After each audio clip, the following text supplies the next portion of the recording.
रात्रि भोज के उपरांत बादशाह अकबर बीरबल को साथ लेकर यमुना तट पर टहल रहे थे। उनके साथ सुरक्षा हेतु कुछ सैनिक भी थे।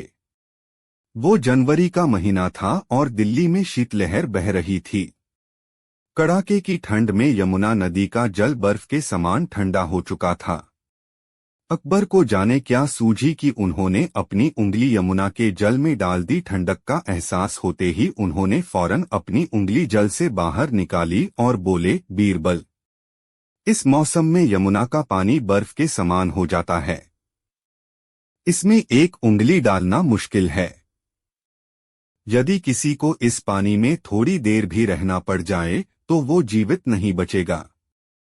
क्यों, क्या कहते हो? बीरबल की सोच अकबर के विपरीत थी।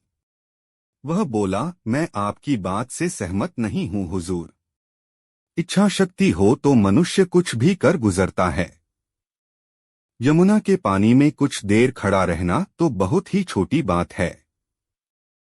हम तुमसे इत्तेफाक नहीं रखते बीरबल। इन दिनों यमुना के पानी में कोई खड़ा हो ही नहीं सकता। अकबर बीरबल की बात मानने को कतई तैयार नहीं थे। तो आजमा कर देख लीजिए जहांपना। कोई न कोई जरूर होगा जो अपनी इच्छा शक्ति के दम पर ये कर जाएगा। बीरबल विश्वास के साथ बोला, तो ठीक है। कल पूरे राज्य में मुनादी करवा दी जाए कि जो कोई भी पूरी रात यमुना के पानी में कमर तक डूबकर खड़ा रहेगा उसे 100 स्वर्ण मुद्राएं इनाम में दी जाएंगी। अकबर तैश में आकर बोले। अगले दिन अकबर का आदेश पूरे राज्य में प्रसारित करवा दिया गया। कुछ दिनों तक यह चुनौती स्वीकार करने वाला कोई सामने नहीं आया। कोई साहस नहीं कर पा रहा था कि पूरी रात यमुना के ठंडे जल में कमर तक डूबकर खड़ा रह सके। अकबर के राज्य में एक निर्धन धोबी भी रहता था।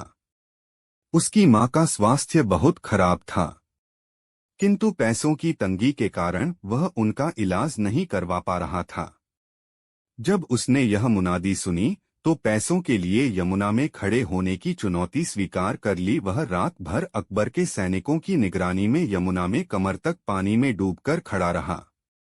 भोर होते ही सैनिक उसे लेकर अकबर के सामने हाजिर हुए। अकबर के लिए यह यकीन कर पाना मुश्किल था। उन्होंने धोबी से पूछा, तुम सारी रात यमुना के पानी में कैसे खड़े रह पाए?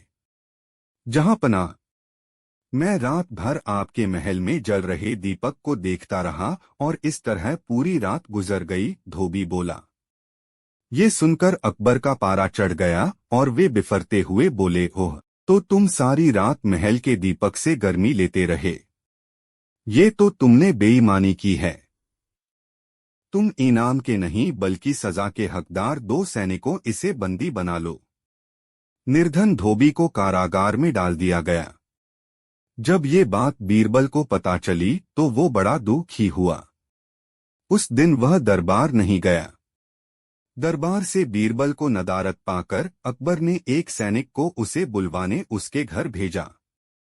सैनिक ने वापस आकर अकबर को बताया कि बीरबल ने भोजन नहीं किया है।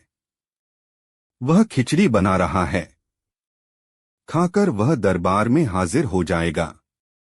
समय गुजरता गया। सुबह से दोपहर और दोपहर से शाम हो गई, लेकिन बीरबल दरबार में हाजिर नहीं हुआ। बीरबल कभी ऐसा नहीं करता था। बीरबल की ये हरकत अकबर की समझ के बाहर थी। शाम को वह स्वयं सैनिकों सहित बीरबल के घर पहुंचे। वहां पहुंचकर उन्होंने देखा कि बीरबल अपने घर के आंगन में चारपाई डालकर लेटा हुआ है। पास ही एक पेड़ के नीचे आग जल रही है और ऊपर घड़ा लटका हुआ है। यह नजारा देख अकबर हैरत में तो पड़े ही, साथ ही क्रोधित भी हुए। क्रोध में लाल पीले होते हुए उन्होंने बीरबल से पूछा, ये क्या है बीरबल? तुम अब तक दरबार में हाजिर क्यों नहीं हुए? मैंने खबर भिजवाई थी जहांपनाह कि मैं खिचड़ी बना रहा हूं। खाकर दरबार में हाजिर हो जाऊंगा।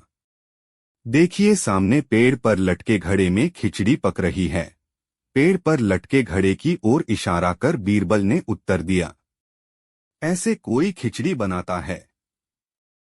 पेड़ के नीचे जल रही आग से ऊपर लटके घड़े की खिचड़ी कैसे पकेगी, अकबर चिल्लाए। जब यमुना में खड़े धोबी को इतने दूर स्थित महल में जल रहे दीपक से गर्मी मिल सकती है, तो इस तरह भी खिचड़ी पक सकती है हुजूर।